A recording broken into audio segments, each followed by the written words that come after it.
El antiguo megatemplo de Karnak. La mansión terrenal de los dioses egipcios. Y el exclusivo campo de juegos de la élite gobernante. Esta obra de ingeniería es verdaderamente descomunal. Mirad el tamaño que tiene.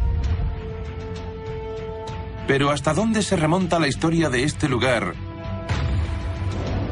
¿Y qué extraños rituales se celebraban tras sus puertas? Cantaban y bailaban para los dioses porque estos se aburrían. Hoy, las nuevas tecnologías y herramientas forenses revelan cómo era la vida dentro del complejo religioso más grande del mundo antiguo. Para desenterrar los secretos de Karnak, exploraremos esta megaconstrucción piedra a piedra. Miraremos tras sus muros de 9 metros de grosor y decodificaremos las columnas de 18 metros de altura para levantar el velo que cubre una de las maravillas más reservadas del mundo antiguo, el yacimiento egipcio de Karnak.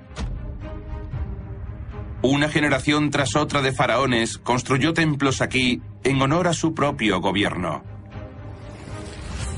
El resultado es una gran extensión de estructuras religiosas de diferentes épocas, pegadas unas a otras. Karnak se encuentra en el corazón del imperio egipcio, a unos 480 kilómetros al sur de las grandes pirámides. Esta vasta colección de edificios religiosos también era la sede del poder de los faraones de Egipto, como hoy lo son el Vaticano o la Casa Blanca. Pero ¿qué sucedía realmente detrás de estas paredes? En la actualidad, a medida que los ingenieros trabajan reconstruyendo las ruinas de Karnak pieza por pieza, este extraordinario yacimiento comienza a revelar sus secretos ocultos. Una tarea monumental. Hay bloques enormes por todas partes, de diferentes tipos y de diferentes periodos. Es como un gran rompecabezas. Las partes restauradas de este complejo revelan la magnificencia que esperaba a sus visitantes hace más de 3000 años.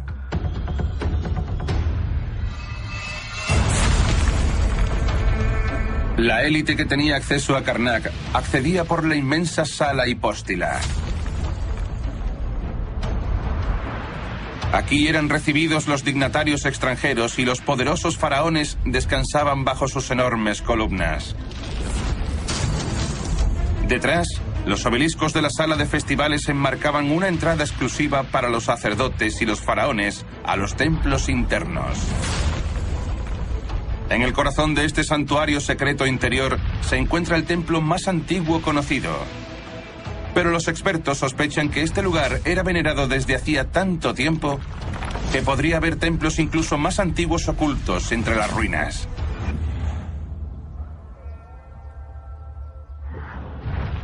El ingeniero Antoine Garrick es el actual jefe de un enorme proyecto de restauración que pretende devolver a Karnak su antigua gloria. Él sabe que podría haber estructuras antiguas que no se han visto durante miles de años ocultas en este campo de bloques. Pero para resucitarlas, primero debe hallar las piezas correctas. Estamos en el patio de piedras, al sur del templo de Karnak. Aquí es donde empieza todo. Mientras buscaba bloques para su último proyecto de reconstrucción, Antoine descubrió algo asombroso acerca de los constructores egipcios. Eran ladrones. Los faraones desmantelaban otros monumentos y reutilizaban los bloques de piedra. Si le damos la vuelta a uno de estos bloques, descubrimos una cara nueva detrás.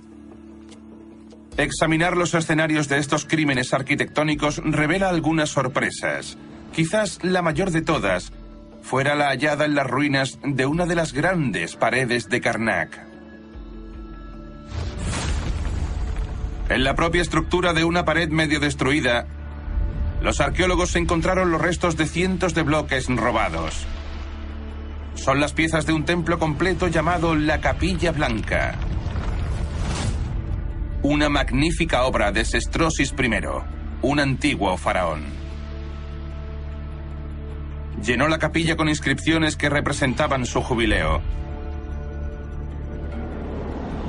Hubo un tiempo en el que albergó el majestuoso trono doble del rey y honró al dios Sol. Este santuario sagrado fue destruido para construir el legado de un faraón posterior. En Karnak se construyeron 9 paredes similares. Los faraones que construyeron cada una de ellas las cubrieron con escrituras que ensalzan su divinidad, como una cartelera gigante. Ahora, Antoine y su equipo están reconstruyendo una de las paredes. Creen que fue tallada en honor al rey niño, Tutankamón, hace más de 3000 años.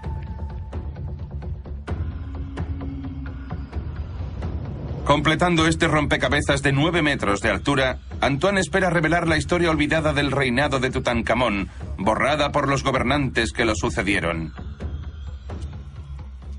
La complejidad de la tarea es enorme. Pero Antoine tiene la tecnología a su favor. En lugar de construir grandes andamios para medir todas las paredes, hacemos fotos desde el suelo. Ya no es necesario subir hasta arriba. También tenemos que medir los bloques para hacer la reconstrucción en el ordenador. Antoine utiliza un software especial para ver dónde encajan sus fotos en la reconstrucción de la pared. Un solo clic y puedo mover el bloque a la derecha o a la izquierda. Dibujar en él, medirlo. Esto es mucho más rápido que construir un andamio. Medir todos los bloques uno por uno. Algunas fotos y listo. Una vez se asegura de dónde va la piedra virtual, Antoine puede colocar el bloque físico en su lugar. En este tenemos la mitad de la escena, así que solo tenemos que alinearlo lo mejor posible con este otro. Antoine está convencido de que esta es la siguiente pieza del puzzle de Tutankamón.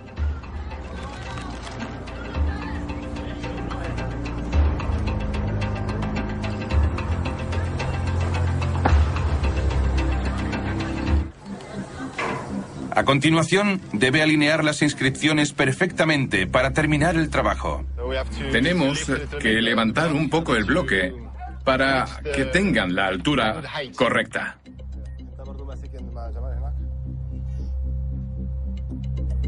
Es más difícil porque a este lado no tenemos espacio para poner las palancas, pero está bien. Antoine y su equipo utilizan la fuerza tal y como habrían hecho los antiguos egipcios. Ninguna tecnología puede ayudar con los últimos centímetros. Ahora encaja perfectamente. Aquí tenemos el trono del rey. Todas las líneas coinciden entre sí, por lo que están perfectamente horizontales. El ángulo está bien, encaja en la antigua pared, por lo que es perfecto. El bloque ha vuelto a su antigua ubicación original. La pared de Tutankamón está ahora más cerca de su finalización.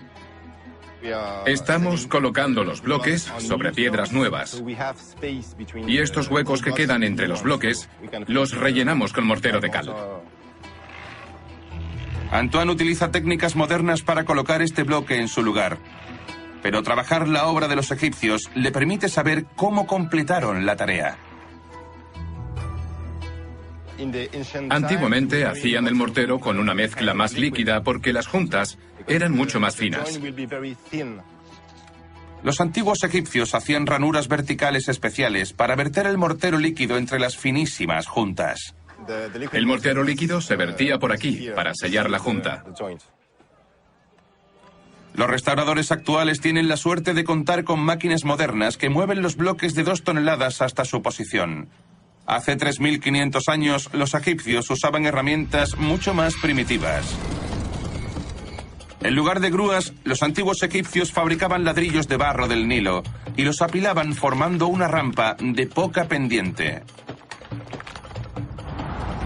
Añadían vías de madera y remolcaban los enormes bloques de piedra sobre patines. Usaban agua para lubricar el camino. Los egipcios iban construyendo la rampa cada vez más hacia arriba, agregando nuevas capas a la pared hasta que se elevaba 30 metros. Una vez el muro estaba terminado, la rampa era destruida. Una enorme puerta de madera y banderas de colores eran el toque final.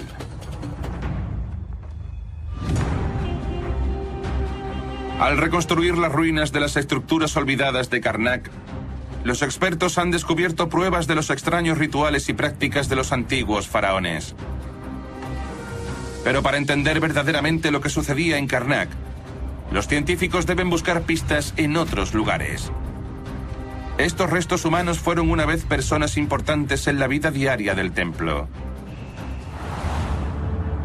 Karnak, el mayor complejo religioso del antiguo Egipto. Una enorme cantidad de ruinas para demostrarlo. Los historiadores creen que esta estructura amurallada era una próspera ciudad en miniatura llena de hogares y lugares de trabajo. Pero ¿quiénes integraban la sociedad religiosa que vivía aquí? ¿Y qué hacían?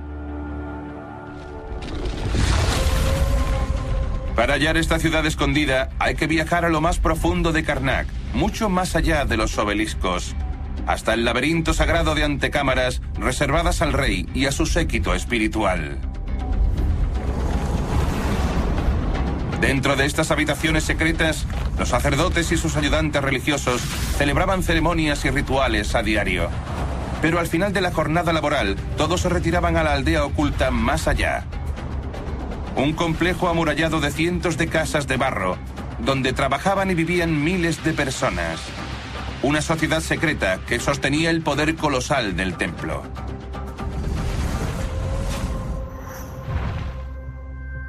El egiptólogo Campbell Price sospecha que los egipcios que trabajaban en Karnak eran tan extraordinarios como el propio templo.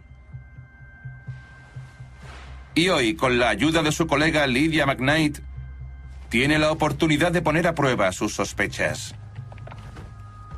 Tenemos 20 momias humanas, varias de las cuales proceden del yacimiento de Tebas. Es muy probable que estas personas, incluida esta señora de aquí, trabajaran en el templo de Karnak. Hace 100 años, los exploradores desenterraron estos restos humanos muy cerca de Karnak, en lo que era la antigua ciudad de Tebas. Campbell cree que la momia recubierta de resina es la de una trabajadora del templo llamada Perenbast. Y espera a desentrañar los secretos de su vida cotidiana, estudiando sus restos y cualquier herramienta escondida dentro de sus envolturas. Esto es el ataúd de plomo de Perenbast. Fue descubierta en una tumba sellada. La decoración de la tapa nos aporta información sobre las creencias del antiguo Egipto. Aquí vemos una escena de Perenbast dirigida por el dios de cabeza de halcón, Horus, hasta Osiris, dios del inframundo.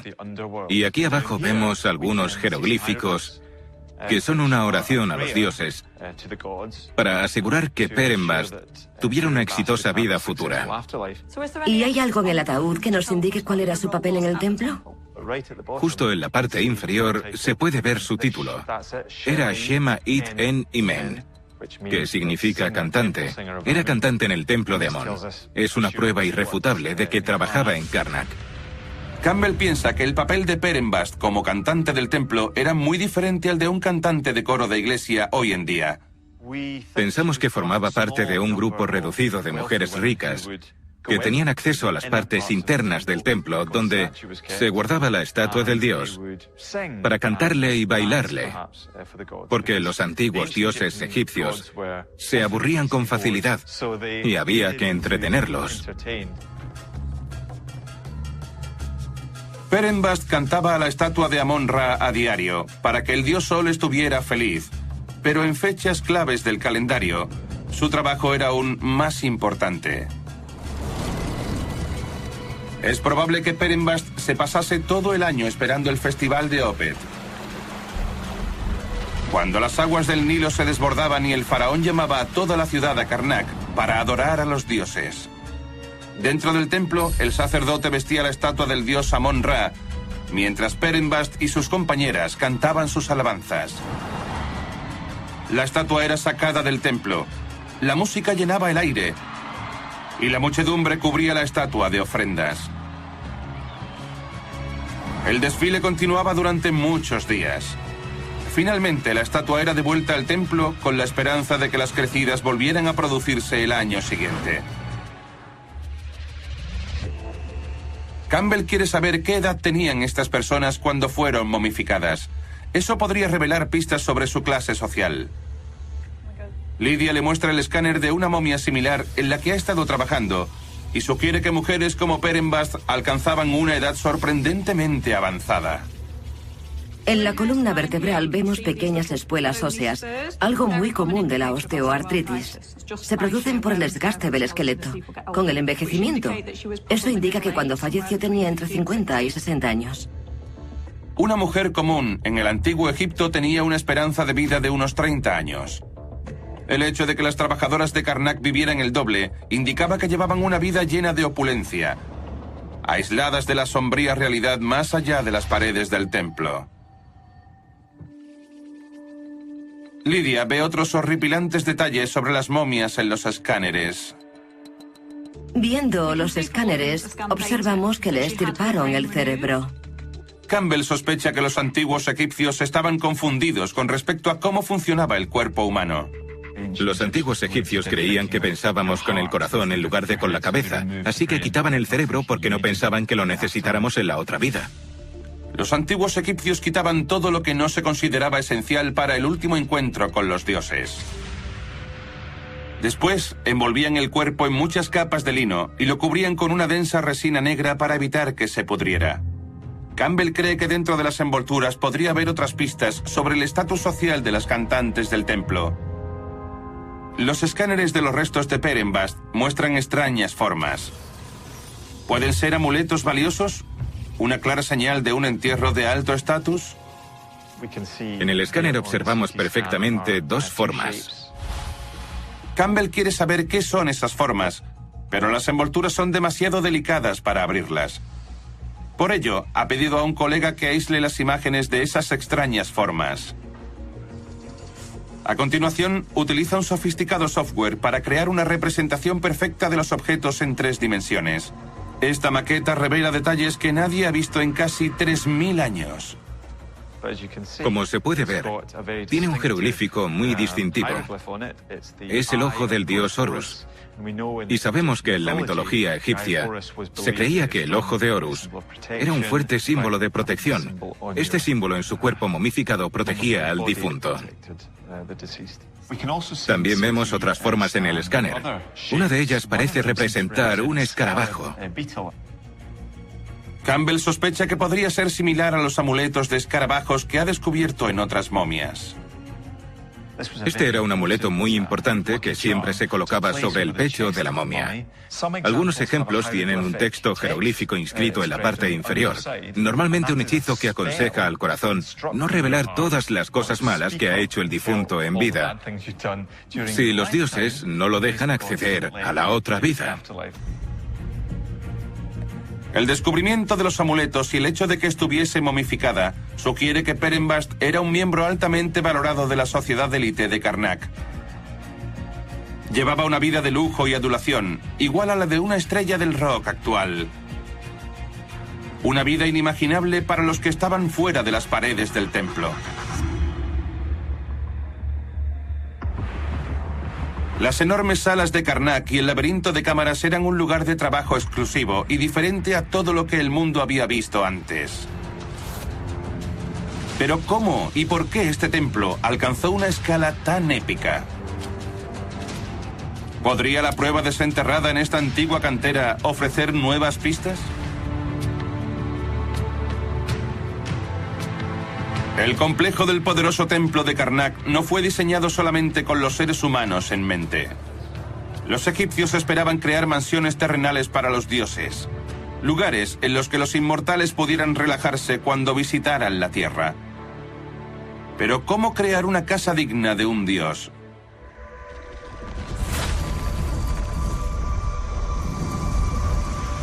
El templo más grande de Karnak necesitaba un techo igualmente grande para proteger a los dioses del sol del mediodía.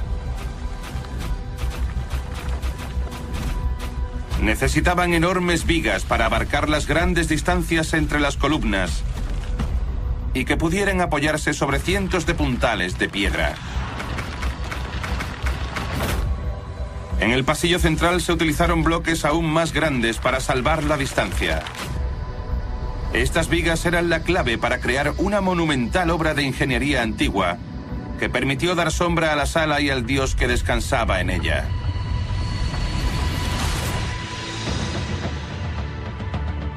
Pero los constructores reales se enfrentaron a un inmenso desafío.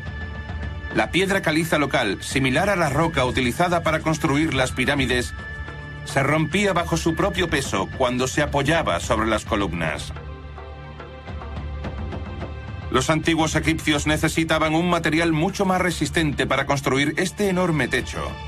Pero ¿dónde encontrarlo? La arqueóloga Maria Nilsson cree que la respuesta está a 160 kilómetros al sur, a lo largo del río Nilo, en una remota cantera llamada Silsila, famosa por su dura piedra arenisca. Aquí he descubierto antiguas pintadas que parecen hacer referencia a una gran operación para extraer piedra en la época de construcción de Karnak. Estas figuras de aquí son los albañiles cincelando los bloques procedentes de la montaña. Más abajo son controlados por el supervisor, que está aquí con un látigo, asegurándose de que el trabajo se hace correctamente. Aquí tenemos a una persona documentando los bloques que salen.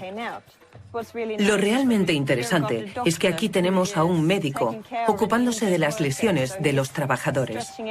Este hombre tiene la pierna estirada y el médico lo examina para ver si está bien. Y aquí tenemos a los trabajadores tirando de este bloque hasta el Nilo, donde es embarcado para su transporte a Karnak. María sospecha que el descubrimiento de piedra arenisca en esta cantera fue un punto de inflexión para los antiguos egipcios. Por primera vez fueron capaces de construir estructuras más grandes, altas y anchas, dignas de los dioses que estaban ansiosos por complacer. Creemos que durante el Imperio Nuevo, Silsila ganó tanta importancia que muchos faraones vinieron hasta aquí y grabaron su nombre conmemorando el evento. Los faraones estaban encantados con este nuevo material más fuerte, ya que les permitía construir estructuras techadas más elaboradas. Cuanto más excavaban en la montaña, más fuertes eran los bloques que extraían, y eso era lo que todos buscaban. Pero ¿cómo extrajeron los canteros egipcios estos bloques enormes de la montaña y los enviaron a 160 kilómetros hasta Karnak? El compañero de María, John Ward, cree que el descubrimiento fortuito de esta viga partida y abandonada puede proporcionar importantes pistas. Estamos en la gigantesca cantera de Silsila, donde hemos encontrado este enorme dintel, que tal vez se habría instalado en un tejado o algún arquitrabe, un punto de carga. Fijaos en su tamaño. John investiga la pared de roca que está detrás de este gigante olvidado. Busca pistas sobre cómo los egipcios trabajaban esta nueva piedra. Aquí abajo debía encontrarse el cantero egipcio trabajando con su cincel y su mazo. En la pared aún se pueden apreciar las marcas del cincel. Un golpe en dirección descendente, para, otro golpe, para, otro golpe y para. Los antiguos egipcios utilizaban herramientas de bronce para tallar los lados de cada bloque.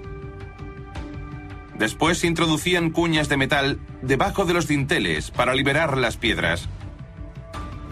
John sospecha que los trabajadores de la cantera trasladaron las vigas a mano hasta los barcos del río que se dirigían a Karnak.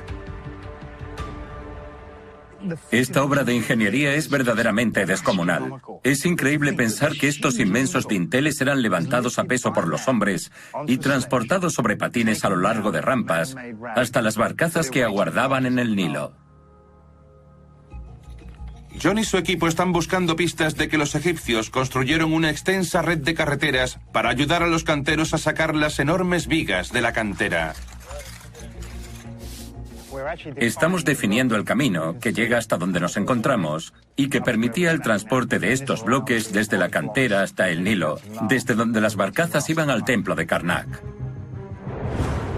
Una vez que las gigantescas vigas de piedra llegaban a Karnak, el equipo de construcción se enfrentaba a un reto aún mayor: levantar estos dinteles de 20 metros de altura.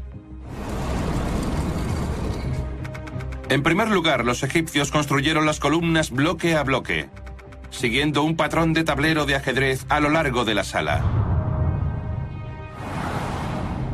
A continuación llenaron la estancia de tierra y colocaron otra fila de bloques, y así hasta llegar a 20. Cuando los bloques que formaban las columnas estaban todos colocados, apoyaron los grandes dinteles encima, a 20 metros del suelo. Finalmente retiraron la tierra y tallaron las columnas para crear el mayor espacio cubierto del antiguo Egipto. Muchos faraones construyeron templos aquí, marcando la piedra con su nombre para proclamar su poder. Pero no todas estas marcas jactanciosas son lo que parecen. La egiptóloga Erika Felek lleva 7 años estudiando la enorme sala hipóstila. Busca pistas del arquitecto del templo más grande del yacimiento. Me encanta hacer de detective. Averiguar cómo era esta columna antes de que acabara teniendo este aspecto. Por increíble que parezca, la tarea aparentemente simple de identificar quién construyó este templo ha revelado una interesante historia de política y vanidad.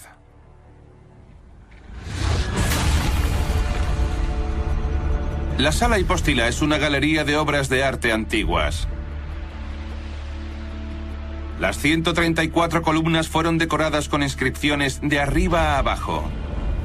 Cada centímetro de piedra cuenta una historia con todo detalle. Las inscripciones hablan de la divinidad de un hombre en concreto. Un faraón, cuyo símbolo adorna todas las columnas. Plasmado a lo largo de la avenida principal, encontramos el cartucho de Ramsés II.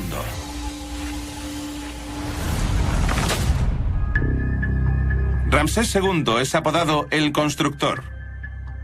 Según los registros, este poderoso faraón construyó más edificios y estatuas en Egipto que cualquier otro rey. Pero aunque su cartucho se encuentra por toda la sala hipóstila, Erika sospecha que Ramsés pudo haberse apropiado del mérito del trabajo de uno de sus predecesores. Y usa nuevas tecnologías para registrar las inscripciones en busca de pistas. Una tarea que generaciones anteriores de arqueólogos no podían hacer. Las columnas nunca se han registrado al detalle y se debe, por supuesto, a su enorme tamaño. Los métodos tradicionales consistían en utilizar hojas de plástico transparentes para calcar las figuras. Debido al calor, la luz y la gravedad, las láminas de plástico se caían y no quedaban bien colocadas, por lo que se producían distorsiones. En lugar de calcar las imágenes, Erika utiliza la fotografía y un software especial para revelar los detalles más pequeños ocultos dentro de las tallas. Dirige al fotógrafo Owen Murray a la hora de tomar las imágenes. Estoy fotografiando estas columnas, intentando obtener imágenes con la máxima claridad y resolución. El reto principal al que me enfrento es la altura y la consistencia de la luz. Las marcas que Erika espera ver son tan débiles que solo pueden ser fotografiadas con una sombra natural y una iluminación muy precisa. Esto le da a Owen un margen de tiempo muy pequeño para trabajar cada día. Debemos combinar la iluminación con la posición del sol a medida que va pasando el día para hacer fotografías de la máxima calidad. Ese ha sido uno de los mayores desafíos y aún no lo hemos logrado por completo. Owen toma cientos de fotos de la columna, iluminándolas desde arriba. Esta técnica le ayuda a capturar cada detalle de la superficie de piedra tallada. Erika utiliza un programa para combinar las fotografías de Owen. A continuación cambia la curvatura para convertirlas en imágenes planas. De este modo puede analizar minuciosamente la superficie de la piedra, buscando los restos de viejas inscripciones borradas y retalladas con el nombre de Ramsés. Hay veces en que hacemos una foto y 2 semanas después, jugando con la luz, logramos ver que hemos captado algo que parece una antigua inscripción. Observando atentamente, vemos los rastros de lo que solía ser el contorno de algunos de los jeroglíficos que formaban parte de esa decoración inicial. Erika cree que estos débiles rasguños ocultos bajo la inscripción principal son los restos del cartucho de otro faraón. Una vez que Erika identifica el texto sobrescrito, lo comprueba en la vida real. Utiliza espejos para manipular la luz del día y así resaltar las débiles líneas talladas.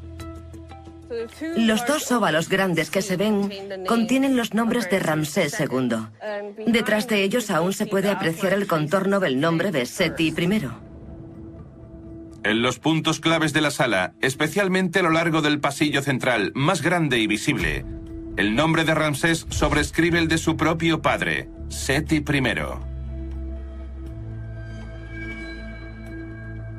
Aún se puede ver el débil rastro de la inscripción antigua.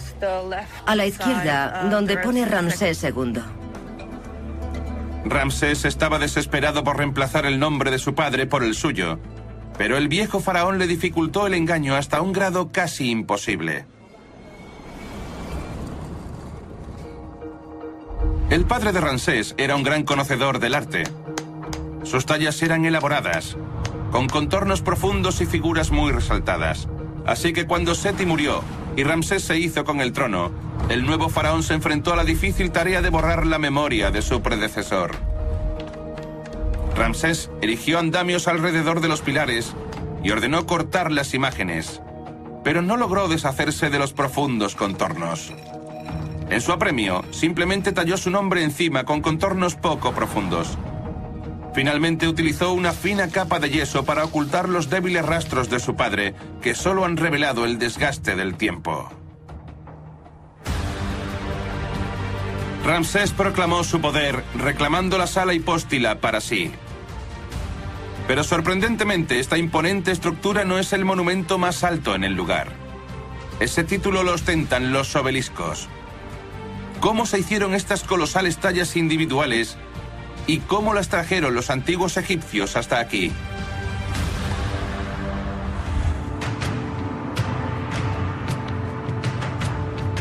Los gigantescos obeliscos de Karnak se encuentran entre las mayores maravillas del mundo antiguo. Estos enormes trozos de roca han desconcertado a los arqueólogos durante años, debido a que están tallados en una de las rocas más duras de la Tierra, el granito.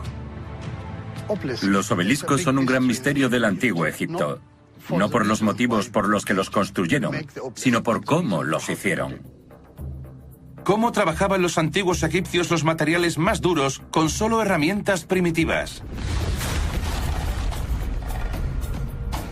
A pesar de que hoy en día solo 2 se mantienen en pie, en su apogeo Karnak presumía de 13 colosales obeliscos. 6 dominaban el centro del templo, en la sala de los festivales. El más alto se elevaba a 30 metros de altura y todos estaban hechos de granito para evitar su rotura. Las puntas estaban pintadas de un oro reluciente para que reflejasen los rayos del sol. Según los grabados que contienen, fueron tallados en solo 7 meses. ¿Pero cómo?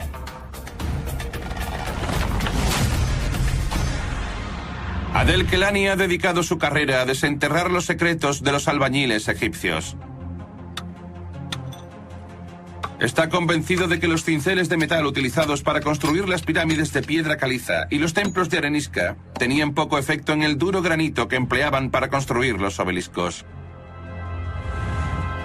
Hoy tiene la oportunidad de examinar un obelisco a medio extraer, probablemente abandonado por los egipcios cuando el bloque se partió en 2.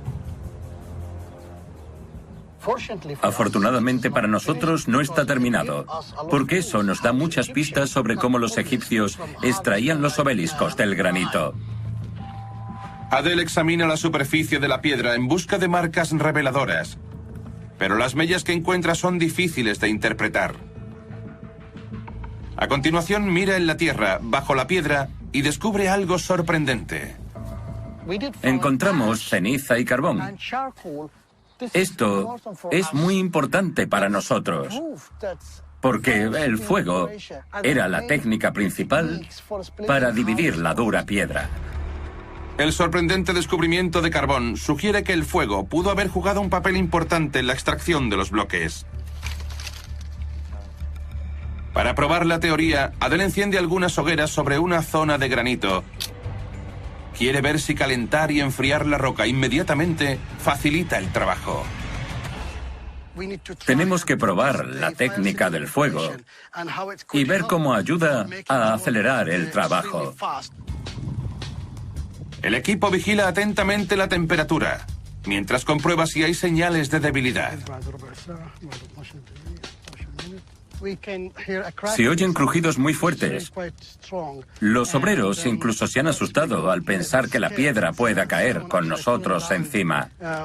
Sin duda, eso indica que hay movimiento, pero tendremos que esperar hasta que el fuego se apague. El equipo apaga el fuego con agua.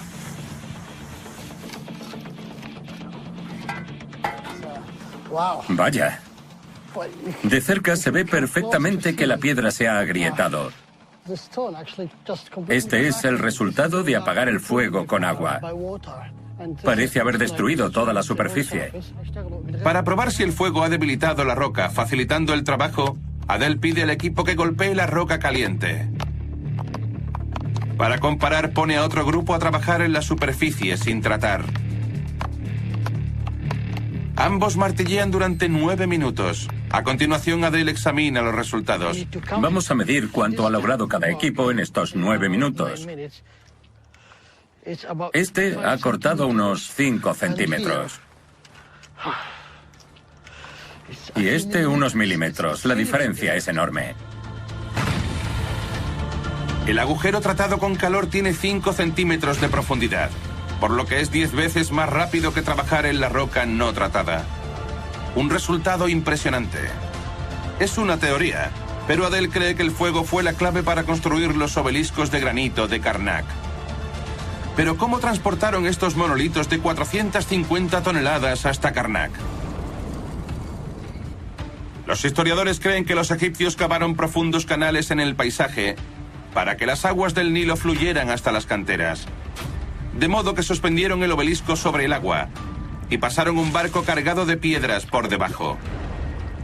Al descargarlas, el barco fue subiendo de nivel hasta cargar el obelisco y lo llevaron por el Nilo hasta Karnak. Aquí, cientos de trabajadores de la construcción excavaron la tierra con gran precisión para inclinar la piedra y colocarla en posición vertical. Finalmente, encajaron la base del obelisco en una ranura y lo ataron a las cuerdas para transportarlo hasta su ubicación definitiva. El increíble viaje de este bloque de 450 toneladas llegaba así a su fin. Los grandes faraones gobernaban sobre un imperio de 2 millones de personas, a la sombra de estas enormes agujas de granito. Los egipcios continuaron construyendo templos en este lugar durante 1200 años. Pero ahora los arqueólogos están descubriendo evidencias de que los trabajos del complejo terminaron de forma abrupta. El arqueólogo Benjamin Durán ha desenterrado la prueba de que al final estuvo provocado por el surgimiento de una nueva religión que cambiaría el curso del mundo. Estamos en la zona sagrada del templo de Ptah. Lo más interesante del templo es que aquí tenemos uno de los edificios más antiguos de Karnak y también uno de los más nuevos. Aquí hay varios periodos concentrados. Los jeroglíficos revelan cómo el gobierno de Karnak cambió durante sus últimos años. Y el último apellido de la lista es curiosamente extranjero. En la jamba de esta puerta, el texto escrito en ella es muy interesante, ya que es el último texto escrito en el templo de Ptah. Aquí vemos el nombre del César que ordenó la inscripción. Su nombre es Tiberio. Tiberio no era egipcio. Era el líder del poderoso imperio romano. Karnak había sido tomado por una potencia extranjera. Benjamin ha descubierto pruebas de que los nuevos señores de Karnak acabaron con los templos, dado que apenas 300 años después de su llegada, los romanos hicieron un cambio cultural trascendental. Lo que vemos aquí es parte del pie de una vasija y tiene tallado un pez, que es el típico símbolo cristiano. Hace 1600 años, el Imperio Romano dio la espalda al paganismo y se convirtió a una nueva fe, el cristianismo. El hecho de que aquí tuviera lugar una ocupación cristiana significa que, al tener un único Dios, no podían aceptar la existencia de una religión politeísta. Los líderes romanos ordenaron el cierre inmediato de todos los templos no cristianos en Egipto, incluido el más grande de todos, Karnak. El trabajo de Benjamin revela poco a poco lo que pasó después. Ahora estamos descubriendo casas y otras estructuras pertenecientes a esta época de ocupación. Sospecha que ha descubierto la entrada a una casa familiar. Lo que tenemos aquí es una puerta de ladrillo rojo y podemos observar una serie de pequeños detalles que nos ayudan a entender que aquí debía haber una puerta de madera, y eso es bueno. Benjamin está convencido de que toda esta zona estaba llena de casas. Este tipo de piedra para moler data del período romano y es muy común en este periodo. Todas las familias tenían una para moler el grano. Los romanos transformaron los templos desiertos de Karnak en una bulliciosa comunidad cristiana. Con estas pruebas podemos afirmar que para entonces el templo ya estaba cerrado y que las personas que vivían a su alrededor eran cristianas. La caída de Karnak fue el último clavo en el ataúd de la antigua civilización egipcia. Ningún otro faraón volvió a ser enterrado en el Valle de los Reyes. La esfinge se perdió en las arenas del desierto y las grandes pirámides fueron rodeadas por la ciudad. La religión que construyó estos monumentos icónicos dejó de existir. Sin ella, el arte, los templos y la política que habían definido esta civilización durante 3000 años no tenían ninguna razón para continuar. Y el mundo nunca volvería a ser el mismo. Los arqueólogos continúan reuniendo el extraño funcionamiento interno de la vida en Karnak, el complejo religioso más misterioso de Egipto. Sus muros llevan la marca de 30 faraones. Sus innumerables edificios son testimonio de su búsqueda individual de poder. ¿Qué secretos asombrosos podrían estar enterrados aún bajo las columnas y gigantescas paredes del mayor complejo religioso del mundo antiguo?